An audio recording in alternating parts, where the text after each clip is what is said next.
So if you're here for head to head with Leah Turner, you are in the right place. And we are talking again about the mystery shopping benchmark study that Melinda Brody and Company does every year, and what we can learn from all this mystery shopping. What's happening? What are we seeing? What are the trends? And what do we need to focus on? So you're in the right spot for that. So why is my computer not working? Here we go. There you So go. everything eventually works, hopefully. My name's Kimberly Mackey, for those of you who don't know me, and my company is New Home Solutions. I like to say that my company is who you call when you want sales to be the engine to drive the train rather than running it off the tracks. So, and what that means is I'm an immersion consultant. So I actually go in, I make sure all your systems, your processes, your procedures, everything supports consistent, persistent, profitable sales. So we're going to make, we're going to definitely put sales out there in front, driving things for you. But if they're up and down, they're not profitable, they're not consistent, then that doesn't do you any good. So I do training, but I also come at things from a little different. So if you were looking at a Venn diagram of me and my colleagues, even Leah, like we both do sales coaching, we both do sales training, but that's where I differentiate. And in fact, I'm flying out today. After we finish up here today, Leah, I'm headed up to Boston and New Hampshire. So Ooh, looking forward to a quick trip up and back for that, and then turning around here in a month or so and going back up. So I should have timed it better, because if I'm going to go there, don't you think I should be there in the fall? I think I should have put that in the uh, contract. I They have would to say bring me back when the definitely leaves take a change. jacket. You'll need a jacket for sure. I, I'm wearing a jacket, yes, and I will. I'm definitely taking one. So, Leah, tell us a little bit about you and Melinda Brody and Company. Absolutely. I'm Leah Turner, sales coach and trainer with Melinda Brody and Company. Melinda Brody and Company is the industry's premier video shopping company. And I know we have a lot of salespeople on today, so they're probably going, eee. But video shopping is a good thing. It helps you become the master of your craft.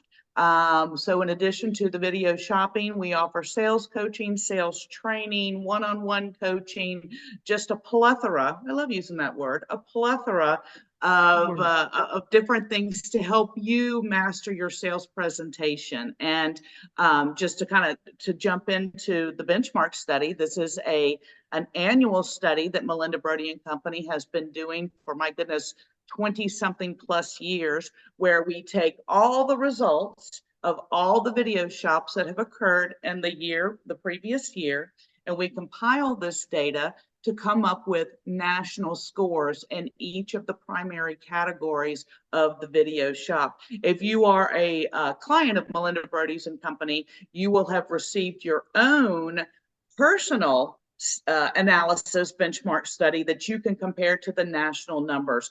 This year, I want to say there were over 1,200 salespeople that were video shopped, representing 40 plus builders from across the country. So Ben and I get real excited when this report comes out. It's sort of our crystal ball into what's happening in the industry. Kimberly, you mentioned trends, different things like that. So we kind of see where our industry is, or where, what people are doing well. It helps us to focus on some of our training initiatives, some of our coaching initiatives. So we get real excited every year when this benchmark study is unveiled, so to speak.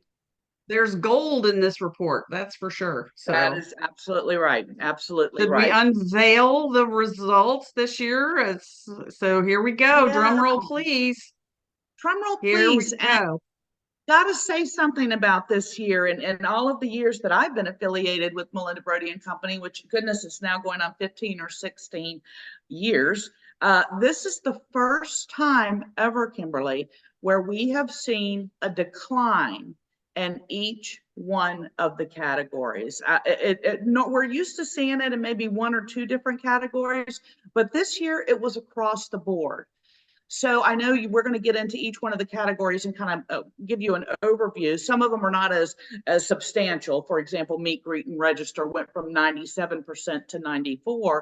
But if you take a look at, for example, builder story, or even model demonstration, those are kind of big drops. So we kind of took a look at this and went, wow, what's happening out there? Why are we seeing these drops in some of these areas? It used to be that asking for the sale and closing was always last in the study, always.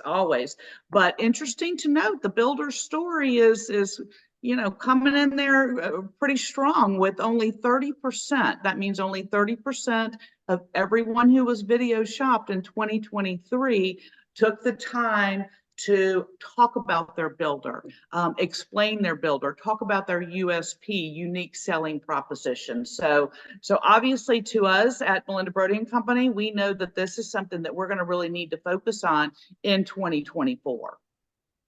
Yeah. And, even though it may have only gone down 13%, asking for the sale and closing that only 45%. I mean, we know that that half of all sales encounters, whether it's a new home sale or any other kind of sale, over half end without a salesperson even attempting to close once. Yeah. This Yeah. is showing it. Well, So it's shocking too when you talk about the asking for the sale, because I always like to say that when we at Melinda Brody and Company send out the shoppers, they are ready, willing, and able buyers. So it's not like they've got the credit issue or the house to sell. The people are just not suggesting moving forward with the purchase of a home. And that's that's always low. Follow up, which I think is probably the easiest thing that you can do, is always low as well. Those don't surprise me. They should, but I guess I've been doing it so long they just don't anymore. I'll tell you what surprised me, aside from the builder story, was the model demonstration, because as we all know, when we get into our models, we're in our zone. We're showcasing this beautiful model. So model demonstration means that only 84% actually said, let me take you on a demonstration or a tour of our model. So it kind of scares me. You remember the old days, Kimberly, where the horror stories of, yeah, go take a look at the models and let me know if you have any questions. So obviously, some people are doing that. Not all, because 84% are demonstrating, but I don't know if that's complacency or I don't know. It's just kind of interesting number to note about seeing that decline. yeah, I'm going to stop the share, but we're going to go through these. So nobody panic over we're going to go through this a little bit at a time, and we're going to talk about this. And I think, Perfect. To kick this off, to me, if you open better, you close more. Mm-hmm. So there's that 94% are still spending the time to really meet and greet, build rapport, hope. And you said that the discovery is actually included in that. So they're doing at least some discovery.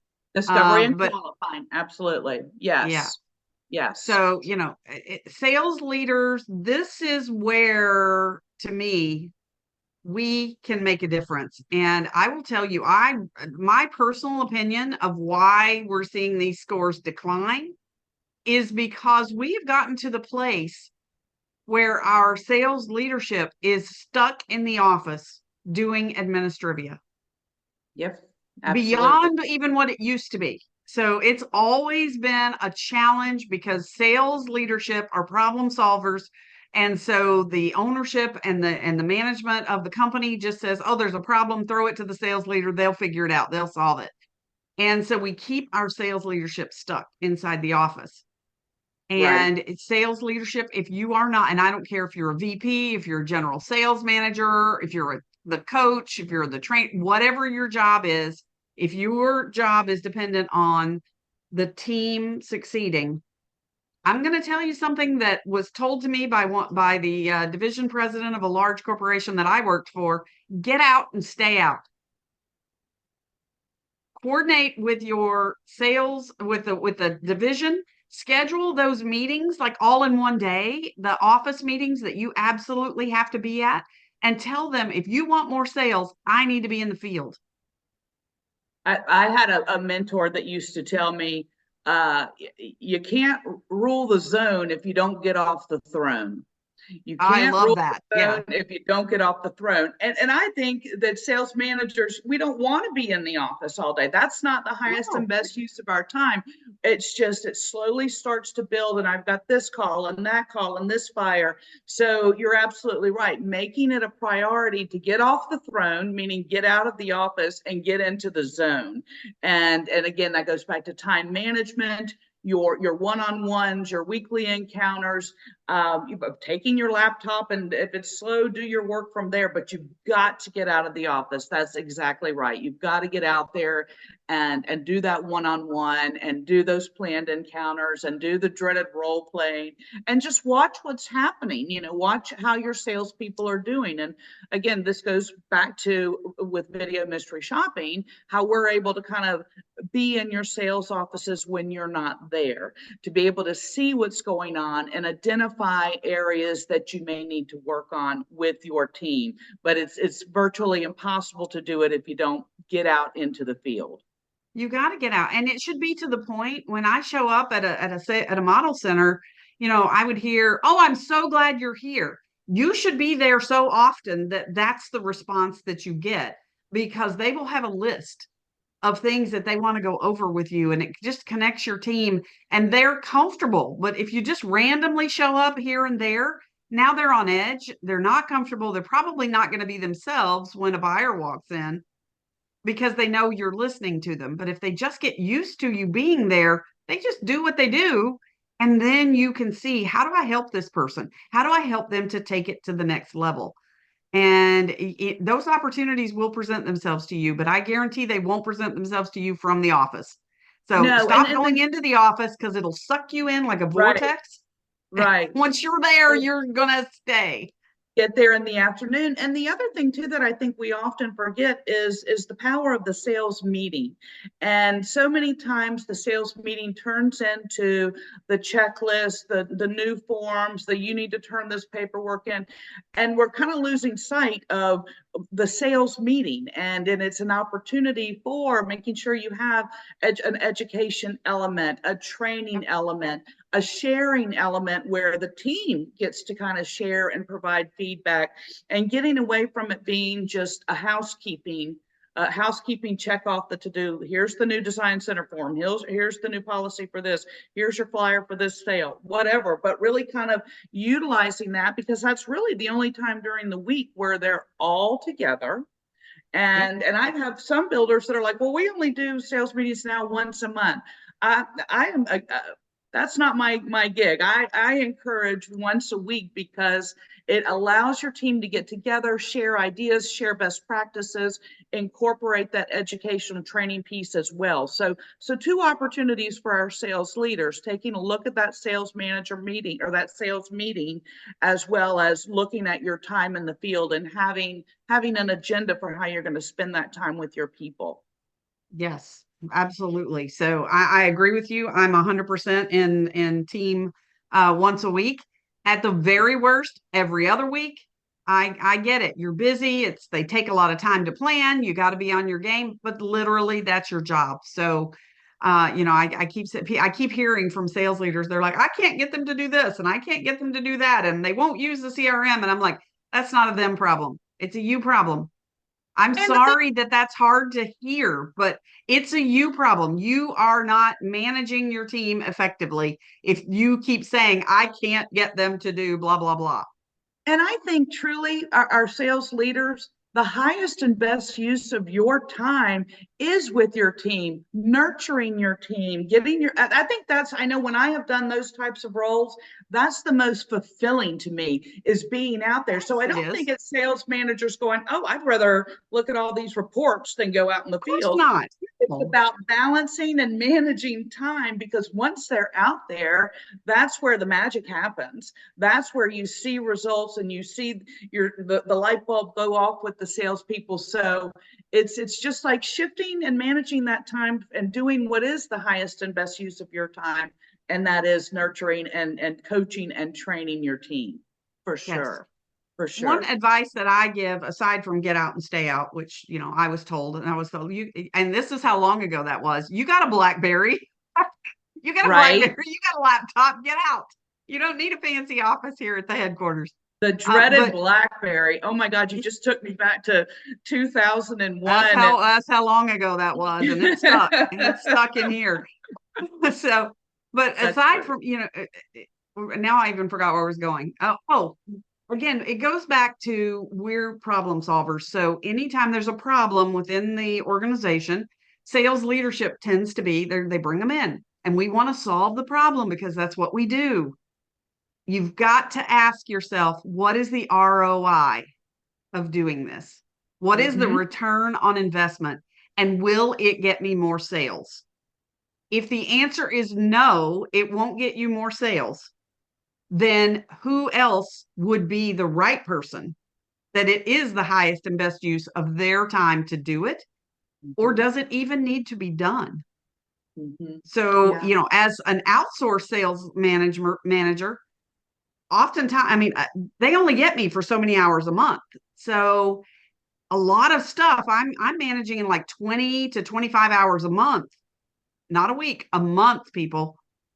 And so a lot of that stuff we either figure out goes to somebody else or it didn't need to be done in the first place. And Mm-hmm. you've got to get your leadership involved in this because they also need to understand the ROI of this. I mean, after I was on maternity leave at one company that I worked for, I came back from maternity leave and I had a new boss. And that new boss didn't quite know what to do with me and didn't really understand what my role was. So he Right. gave me a stack of stuff and told me to go make copies. And I'm like, I'm absolutely happy to do this if this is what you want me to do. But have you considered why I'm here and what my role is and what I'm not doing and that opportunity cost that we have versus asking someone who's already going to be in the office who already has an administrative role to do this instead? And he Right. just Right. stopped. He was flabbergasted and he went, "Oh, well, I guess I need to understand, your role and what you do." And I think another thing too is like I was talking to a fairly new sales manager a couple of weeks ago, and she's like, I'm basically up at 4 in the morning looking at emails. I mean, you could just feel the stress and the stress. Stressful. Just, Yeah. and I said to her, I go, do me a favor for 1 week. Just keep a notepad and let's figure out where you're spending your time. And I think that if you ask a lot of sales managers, they would go, I don't know. I'm here, I'm there, I'm running, and I'm had to make copies. I had to go to this meeting. Watch, just monitor your time so then you can take a look and go, you know what? I'm spending an awful lot of time doing this administrative function or whatever. And maybe before I get to the office, I will go, my day will be 9 o'clock in the morning. I'm in the field until 2. And then I come into the office and do 3 hours of just housekeeping or administrative or scheduling my meetings that way. But I think the key with management, sales managers, is understand where your time is. I mean, Kimberly, you and I both have those weeks where we've talked on the phone on Fridays and go, is it time for wine yet? And we Yeah. go, well, what has this whole week been? And you just feel like you're putting out fires and running here and doing this. So keep track of it and manage your time and see how it's being spent. And as Kimberly said, are there things that you can delegate? Are there things that you can wait? And now that's going to become a Friday afternoon task. But again, back to highest and best use of your time, it's in the field with your people. It's totally in the field with your people. Absolutely. One of the Yeah. tricks that I used when I was in the field as a sales leader and a VP of sales is that I would go to the model early. There's no Mm-hmm. traffic, there's nothing there, it's quiet. So Right. actually, so I would get there like 7:30, 8 o'clock in the morning, depending on how far I had to travel. So I would get there and the salespeople would come in. They were supposed to be there at 9:30. Realistically, they were rolling in right around 10, right? But that gave me a window of uninterrupted time. And you'd be amazed how much administrative stuff you can get done in that amount of time when people Absolutely. aren't stopping by. If you go in the office, there's the water cooler talk. There's the we got to get coffee. We got to do, and people just stop by because they see you there. So it's amazing how much more efficient you can be with your time. And I knew that was so when I did my time blocking, that was my project time. Those were my big Okay. rocks. They were the things I had to get done today. And Sure. then between 10 and 5, I knew I'm on call. I'm there for my salespeople, whatever fires need to be put out, whatever meetings need to happen, that's that time for that. Now I can keep my to-do list going. And so if I do have some downtime and I can work on something else, great. But I know that my number one priority during this time is to be on call for the sales team and to be out Right. there in the field. And I'd start and then that salesperson comes in, let them get in, let them get settled, get the lights on. And then we'd sit down, we'd have our planned encounter, hang out for just a little while, just to be there again, to be a fly on the wall. Then I'd go to the next model center, and so Right. on and so forth. So, sales leaders, we have to advocate for ourselves and our sales teams. And these numbers going down shows us that they need us. They More than need ever. you now more than ever.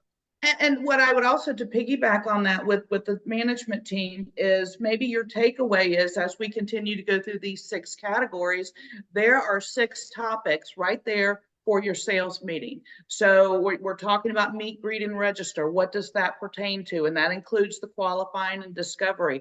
That is a great topic to be able to present, share best practices. What challenges are you having?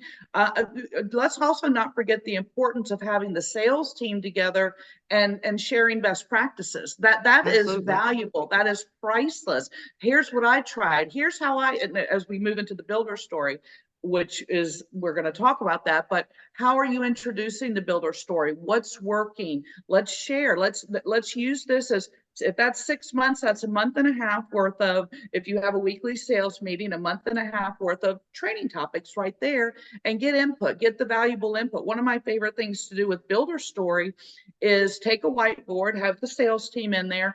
You tell me everything that is a USP or something cool or unique about your builder. It can be anything. Well, you know what? We have the coolest family-owned company, or we have this type of designs and just won all of these awards, or we're efficiency, green efficiency, whatever that is, and just write everything on a whiteboard, because chances are what I might say Kimberly wasn't aware of, or vice versa. So you're kind of just sharing that knowledge and really being committed to these 6 categories, which, if you're committed to them and do them well, you're going to make more sales. Yeah, and I think each one of these categories presents more than one weekly opportunity. So if you present the material one week, give people a chance to digest it, and then assign people to come back and role play it, or Absolutely. have them video themselves in the field doing it. Like, give people assignments to better themselves. Mm-hmm.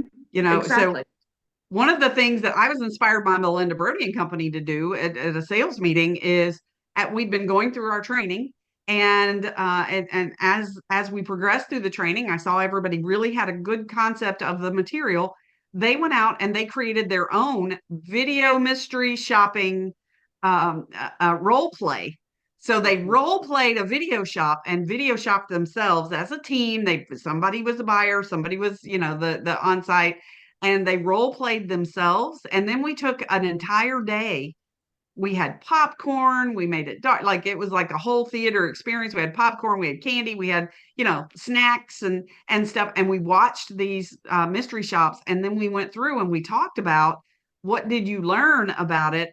And Right. everybody scored. We used the Melinda Brody and Company scoring, and everybody scored how the other team did, Mm-hmm. and then we compared all of those results. And it was incredible what they learned from going through this experience. So it Exactly. demystified the whole mystery shop thing. But more importantly, it was that role play in an environment where they controlled it. They did it all on their own. And they were given choices of different ways they could do it.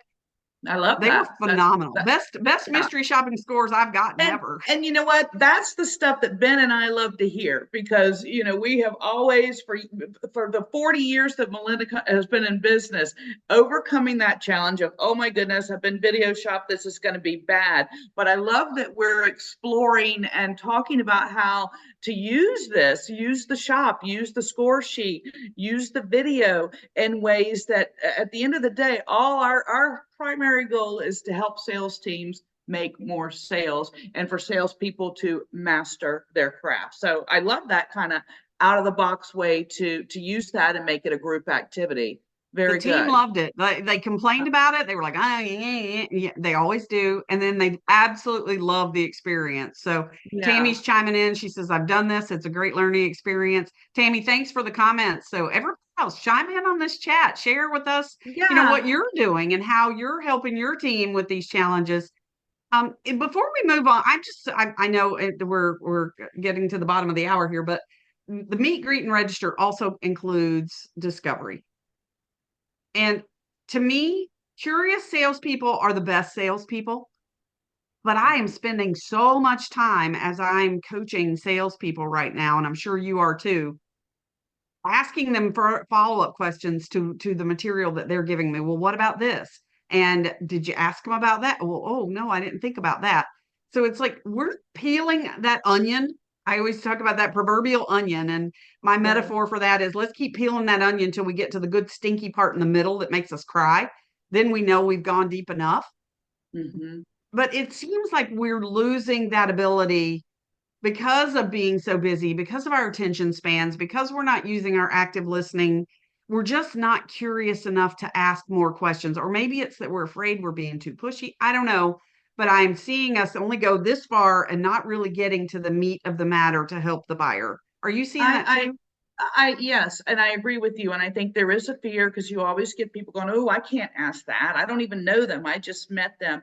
So I always use the word curious too. Think of a 4-year-old. I think there's some statistic that a 4-year-old will ask like 90,000 questions a day. Why is it raining? Why is the sunshine? Whatever. Mostly it's why. Yes. Why? But being curious is the one thing. And the other thing that I've noticed too, and Ben and I just did our last newsletter on this, and it's asking the questions, but also listening. And when you think about this, ask yourself, do you listen with the intent to understand?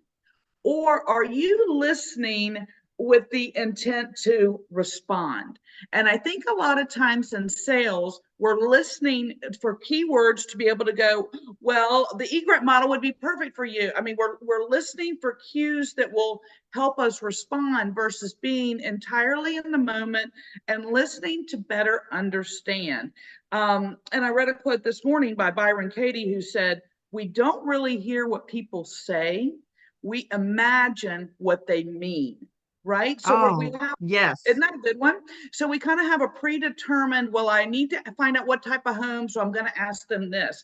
But instead of just going, I'm going to be in the moment with these people, I'm going to show empathy because I think empathy is probably the most important skill that we can have right now. Um, Yes. our traffic has dropped down. Kimberly and I were just having this conversation. So every lead that comes into your sales office, that is a golden nugget, and treat it that way. And understand where they're coming from. If they're concerned about taxes, if they're concerned about interest rates, if they're concerned about the election, whatever that is, really try to listen with empathy. I'm seeing Renee asking for the quote again. For the Um, quote again. Yeah. Okay, the quote that I just love this. We don't really hear what people say.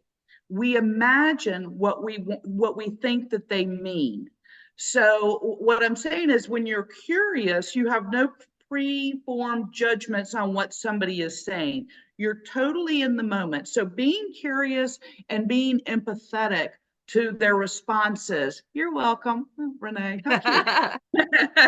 It is. um, It's a really good quote and yeah, so because we appropriate feel for. like we have to ask, okay, check. If you look at the Melinda score sheet, check. I asked.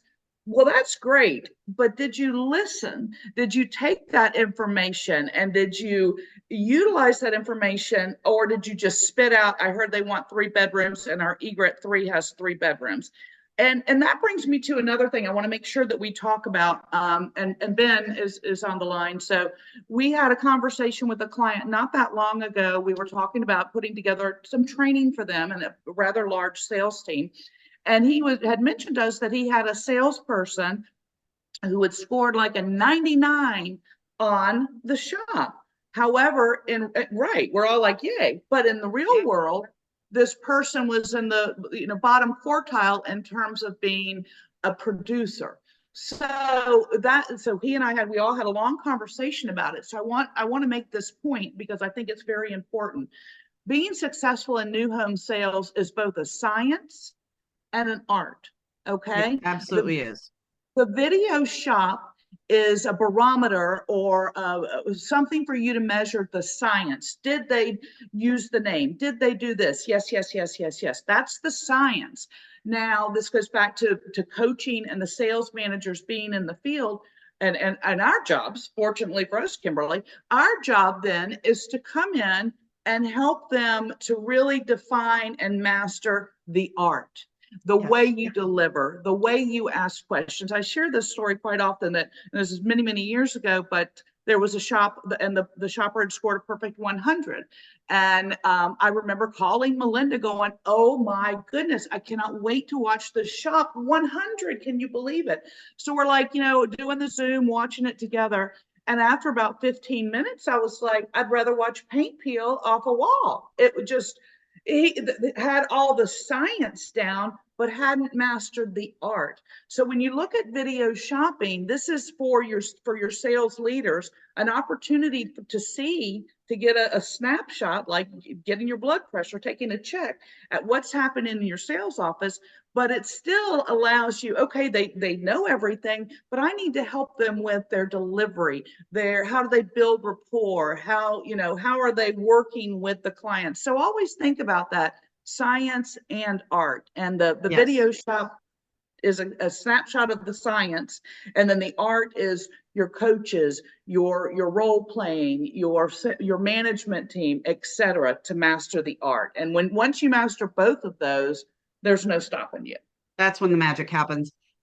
And when you can see, and we can see these on these video shops, like when that buyer makes a connection, even though these are professional shoppers who go Mhm. out and they really aren't invested emotionally, but you can always see that moment where there's a spark and all of a sudden the shopper gets excited because they're Yeah, picking up on that energy. There's like a connection that happens. There's something personal, and exactly. that's that intangible, that's that art that Leah is talking about. And it's so cool when you see that happen. And when you're listening and really curious, you know that too. Because I always say, I'm like, I don't want to go all new age on you, but there's an energy here between Oh, two yeah. people. And that Yes. energy, you got to pay attention to that energy. And when does it shift? And when do we get more in sync with one another? Then Hmm. that's where the magic happens and that's where the sales happen. But again, you're not going to see it, sales leaders, if you're not out in the field. So in the Right. interest of time, Yeah. we could talk about this topic all day long, I but know, right? let's the builder story was one that went way down for you. And I Yeah. and the builder story said another way, because I do want to make this point. Builder story by itself, and builders, I know this hurts, but I'm going to say this, by itself, totally irrelevant when it is part of the entire program, and you're sharing those unique selling propositions at a time when it makes sense to the buyer to hear it.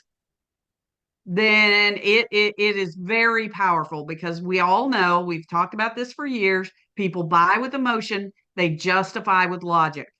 You Mhm. got to plug into the justification part of their brain, because they need both to feel good about moving forward, particularly in today's, well, I would argue in any environment, but in today's environment, we're seeing a lot of this. We're having to work harder for every one of these sales.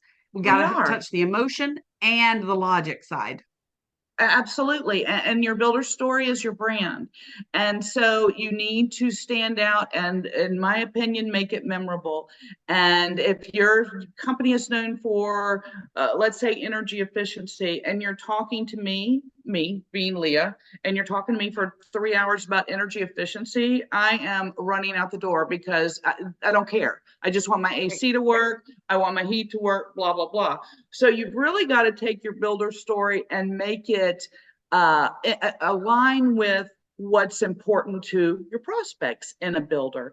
I can't stand the 100%. right? I can't stand the builder story. We've been in business since 1902, blah, blah, blah.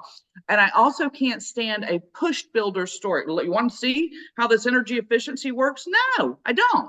But ask me what's important with the builder to me. To me, it would be transparency. It would be, what's our communication going to be throughout the process? Everybody has a different hot button, if you will, when it comes to the builder story. So you as a salesperson, it's almost like once you find out what's important about the builder story, you look in your bag of magic tricks, if you will.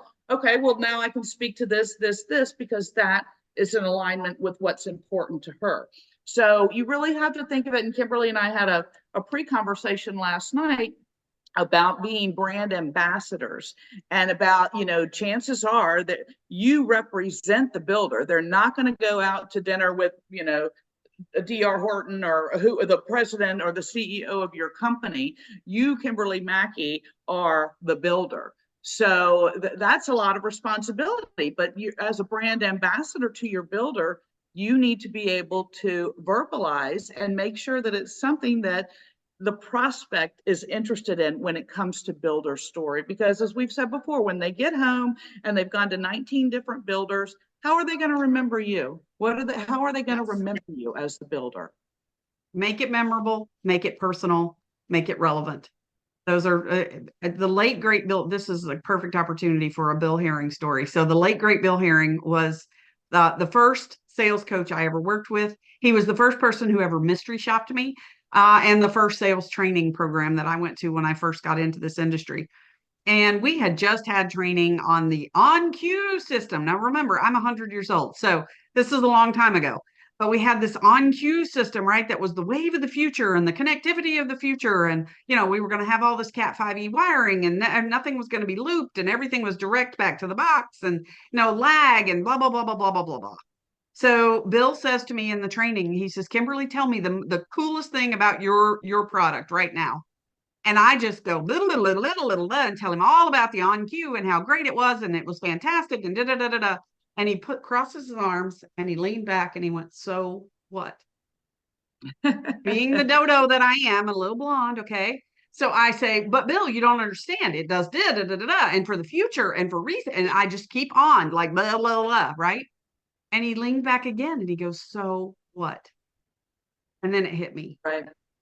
The answer to the question was, well, I don't know, Mr. Prospect or Mr. and Mrs. Prospect.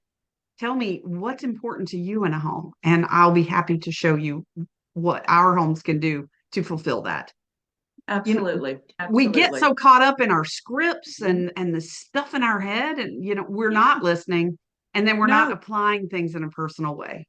we're waiting to respond. And in our head, your example, once they bring up a builder, I'm going to go full board with the on cue, because that's my trigger, builder on cue. But if it's not relevant, it doesn't make a difference. And again, back to empathy, curiosity, and really listening with the intent to understand versus to speak, and making sure that you do indeed bring up your builder story, because that is your brand.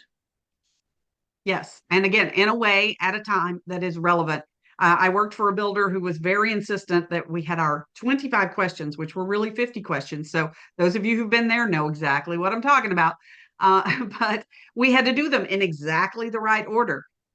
Mm-hmm. That is so wrong. That is wrong on so many levels. I will stand here all day long and fight that, because yes, you need to find out this information, but you don't need to find it out in a canned way, in exactly the same way. Ebb and flow with your buyers, get to know them, make them comfortable. It is about them, and it is not about it. It actually isn't, Steve, but thank you. Nice. That's a good guess. Uh, so, that makes it about what is comfortable for them and what they're ready to hear. People hear and process at different speeds, different levels. And again, if you're talking to a high, Leah is as high an I as I've ever met. If you're dealing with a high I person, yeah, she's a, don't go into, don't, if she asks you what time it is, tell her what time it is, because she's not going to listen to you tell her how to build a watch. I don't want all the details. I don't want, give me the high level information. But that, we could do a whole nother thing on disc because some people do want the details. But, Sure, right. But and you mentioned the scripting, and I think everybody who's been in the industry long enough remembers those scripts. And I'm not about the scripts, but I am about structure, right? You don't willy nilly it. You've got to have no, some you got to have a structure. plan. Yes, yes. And key points that you want to hit, builder story being one of those. Yes, absolutely. And again, the way that we perfect this is the dreaded role play. So, mystery shopping and role play, those two tools combined can be just extremely powerful tools to take your presentation, to take your sales skills to the next level. So, salespeople, don't be afraid of those. Leah and I worked for a company that sent us to the Center for Creative Leadership. We were videotaped for an entire week. Every time you were on campus, you were being Right. videotaped. You knew you were, and this is I'm using taped. I understand old language. We were being video. It was, but that's how long ago it was. But Yeah. and then at the end of the week, they assigned a corporate psychologist to help you analyze all these weird idiosyncrasies you had all week long. You want to talk? I learned so much about myself. Like that is the Yeah, most yeah. introspective experience I've Oh my ever had goodness. in my life. And and the first 2 days I was so on guard and so nervous about what was happening that I couldn't appreciate the opportunity that it presented for me to learn. So Yeah. salespeople, these are opportunities for you. We get so in our head and we decide that something's good or bad or scary or whatever, and take those labels away. Try to take those labels away. I agree with you. And I think my word, Ben and I always try to come up like with a word or a theme or something for each year. And I think the word for this year for the salespeople is really being your authentic self. There is no, well, she's the best salesperson and everybody has to emulate this person. We all have that within, but it's identifying and being your own authentic self and then doing some of the things that we're sharing with you, but really being true to yourself, being curious, having empathy, asking questions, but just the curiosity. If you ask enough of the questions, they're going to tell you everything you need to know. And truly 80% of the time, we as salespeople should be listening and they should be talking. But so the key to Two that ears, is, one mouth. right, but the key to that is if you're only talking 20% of the time, you have got to really refine your questions and that curiosity so that you're asking the questions that they're going to be able to give you the information to do your job. So I Yeah. think that's important to be true to your authentic self. And So shameless Kimberly, plug here, I do have a list of discovery questions. If anybody wants those, it's free to anybody. If you haven't downloaded it previously, you can go to my website and a pop-up will happen and you can just put your information in. And then that form will download for you. If you've previously done that, you've lost it, you don't know where it is, you can email me and I will be happy to send it to you. So you can ask questions in a different way that will allow you to get more information because it's more thought provoking. So um, right, let's right, talk about model demonstration and home site demonstration. So right. those are key. They are key. And like I said, going down 10% in model demonstration makes me wonder. Well, it makes me wonder if again, this is just a snapshot, if some are getting complacent, but being able to walk your person through your model that is your opportunity. That is your opportunity to talk about the builder story, to point out different features, even if the model is not the home that they want to buy. It's an opportunity for you to point out the quality craftsmanship that your builder does, the included features that your builder has, and also to kind of get an idea of what they're thinking, what they're talking about. So that one perplexed me. I'm not really sure what that is all about. I mean, that's sales 101. And that's typically very, very high because, as I said earlier, that's when our salespeople get in their comfort zone. Come on, let's go take a look at them. Sometimes they do it a little too early, but that's definitely that kind of shocked us a little bit that one went down. So I'm hoping that was just a fluke because Hope again, so, because models it's it's it's important. it's basically the transition from your building rapport, questioning, qualifying. It bridges you now into, let's go take a look. Let me point out different features. Let me bring up the builders. I mean, it opens up so many other opportunities to have conversations. So that was a little strange to me. And Homesite Demonstration, that just went down 1%. But those two go hand in hand. As we've said before, with your prospects, there are four things you need to sell them on: the home, the home site, the community, and the builder. So all four of those elements are huge pillars in your sales presentation. So make sure that you're getting them out there and showing them the home site and finding out what's important to them so you can sell it when you're on there. You wanted a cul-de-sac, all of that. So those are the four key pillars of the sales presentation, and we don't want to be skipping around on those. No, we don't want to skip around on those. So with the model home, I do things a little differently. So I invite the people into the kitchen, obviously. So, and the kitchen is usually in my model. That's because the kitchen is the heart of the home. So I want to make them comfortable, offer them a beverage, offer them something to eat. I want to make sure primary needs are met. And that's where I actually do my discovery. Now, if they wander off, I keep myself planted if I'm not ready to demonstrate the model yet, or if I haven't found out if that's the right home for them. If it's not the right home for them, I will, if I have a field model or a quick move in that I can take them and show them, then I will take them, we walk and talk. You can do two things at one time, right? You can still be doing discovery, take them, show them the home that after that initial discovery you feel is closer to what they're looking for. And then I come back and demonstrate the model to show them the potential. Models are often our dream homes. Now, there are a lot of builders now who are building models that aren't as upgraded and don't have that many features in them that aren't included. If you have one of those, that might be a little different tact for you. But find out what is the right home, demonstrate that home for them, and then bring them back. And your model should be your showcase. And then on Homesite Demonstration, I often tell this story, and anybody who's been in any of my trainings, this is one of the stories that I share. I was working with a builder out in Australia, which is just west of Phoenix in the Australia mountain range. Actually, Goodyear is the town. And the show every night, I always tried to end my evening in a community called Serenity. And never has any little village within a master plan community been more appropriately named, because it was way up high on a hill. You could see over everything, and you had this gorgeous view of the Australia Mountains. And most people think of Camelback, which doesn't, it's just a big rock, right? That looks like a camel when you think of Phoenix. Well, the Australia Mountains have some scrub on them. And when the sun sets every night, because of that scrub, because of whatever dust is in the atmosphere, because of whatever is happening there, it puts on a show and a half.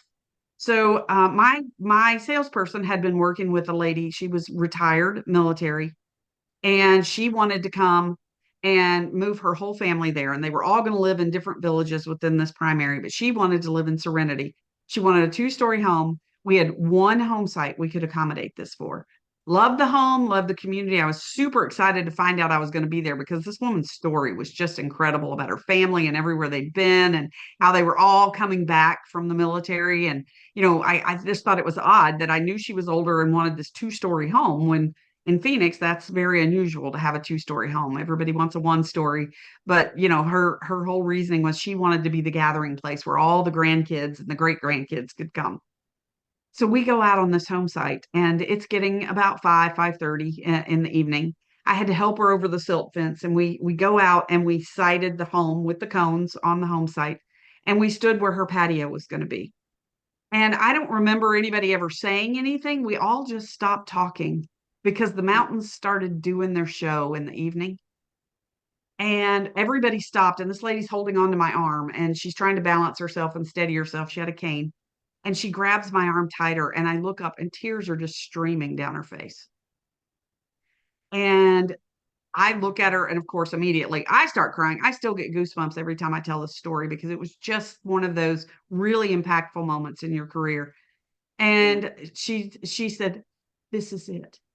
And I went, "Oh, that's good because I was going to tell you if you don't want this home site, I do." Right, This right. is amazing. This is going to be your view every night. And we Yeah. both stood there. We're both crying. The salesperson is looking at us like we're crazy. We gave each other a big old hug. She was like, "This is it. This is it." People feel it in their gut. So, for the 30% of you who are not getting out and not demonstrating a home site or doing a drive-by home site showing, I'm going to tell you, you're missing out. That's so powerful. When you cite, you write for a reason. Well, and here's the thing. First of all, beautiful story. And secondly, the home site is really the most unique thing you have to sell, right? So I usually tell people, in addition to having your builder USPs, know your community. Give a USP, unique selling proposition, to every single home site. Write Absolutely. story for what is you. This one has the magnificent oaks. This one is where the deer frolic. This one is this, we call it Sandhill Crane Crossing. Whatever that is, because you can build a Bimini 12 on any home site probably you have out there. But what is unique about home site 47? Every night the Sandhill cranes with their little fluffy butt babies go waddling down the street, right? So this is where you, like Kimberly just said, you're creating the magic. This is the most unique thing that you have in your community. So find out what is unique about each one of your home sites, and be a storyteller and create a story about that. Why would this home site be good? And they don't all have to be move you to tears like Serenity. It could be, Right. hey, this is our smaller home site, and you're not going to have to mow the grass very much. Whatever that is, but come up with something that's unique for each one of those home sites. And they are all unique, even if you have 12 in a row that you think look exactly the same. There is something special about each one of them, even if it's where it's located on the street, how close it is to the Absolutely. amenity, how close it is to the exit, Absolutely. how close something. There is something. You've just got to look for it. So, Absolutely, absolutely. So use those home sites to close the deal. I've seen it happen a million times. A golf course community. Well, you've got to see this one because you've got a view of the golf course over here, but over here is a view of this pond. I have seen people go, "Oh my God, the best of both worlds. This is it." And a lot of times, people are more interested in the community or the home site than maybe necessarily what house they're going to put on there. If you're a yeah. highly amenitized community. So it's up to you at that very beginning when you're discovering and building rapport, find out what the driver is. It could be, I want to live in this community because of the lagoons or because of the social activities or whatever that is. Home is secondary. So again, when you're questioning and you're curious, you're finding out what their drivers are. And in a lot of cases, it will surprise you. It's not necessarily the home, but it is the community or the home site. So very important to make sure you talk about those when you're doing your presentation. Yeah, what's important to your buyers? And that's, I think, a good lesson for our general real estate, if we have any general realtors who are on, because we often in general real estate get very hung up on the home itself and, how many bedrooms, how many square feet, all of those things. And those are not really relevant. In fact, I encourage you never to ask those questions because they're just false information appearing real. So, It's you know what, the whole square foot thing to me, I think I don't even know. I think my house is like 2,100 squares, but I probably spend 99% of the time in like 500 of those square feet. So it's like, right? how do you live? Where are you spending your time? What are you doing? Versus if somebody asked me how many square feet do you need, I'd be like, I don't know. I just know I need this room and I want a kitchen that looks this way. So it's really about storytelling, lifestyle, what they do, not the numbers. Don't get bogged down with the numbers for sure. So I Oh, know we're running exactly. short, Kimberly. So I wanted to make sure we did a little bit with the closing and the follow up. Yes. Closing. Kimberly said it at the beginning of this call. I will conclude with it now. We're getting towards the end. If you set everything up right at the beginning, you are working towards the close the entire time. All that questioning, qualifying, and discovery. Now, when you get to the actual close, it's not this awkward, well, do you want to move forward? It's more of, we started today, here's what you wanted. I think we've accomplished our goal. Here's what it looks like to move forward. We need to quit thinking of closing as an end activity, but it starts the moment they walk in the door, and we're working on it the whole time they're with us. Dang, I'm sorry this is virtual because I would give you a total fist pump for that one. Like, yes. Yes, yes. The assumptive close is the best close. The best salespeople do the assumptive close. And that means you know where you're going. You know where you start. You know what you need, what information you need to get from these people. You're setting that expectation every step of the way. Well, here's what we're going to do. And then after that, we're going to do this. And then you don't get too far ahead of yourself. You're just one step at a time, setting the expectation, and you keep going there. And the end is just what Leah said. It's like, wow, when we started our journey together today, this was what we set out to do. And, we've done this, we've done this, we've done this. Did I miss anything? Is there anything else keeping us from moving forward today? There shouldn't be if you've done that. Right. And I love our goal here today. Our mission here today is to find you the perfect home on the perfect home site in a community that you love with a builder that you trust.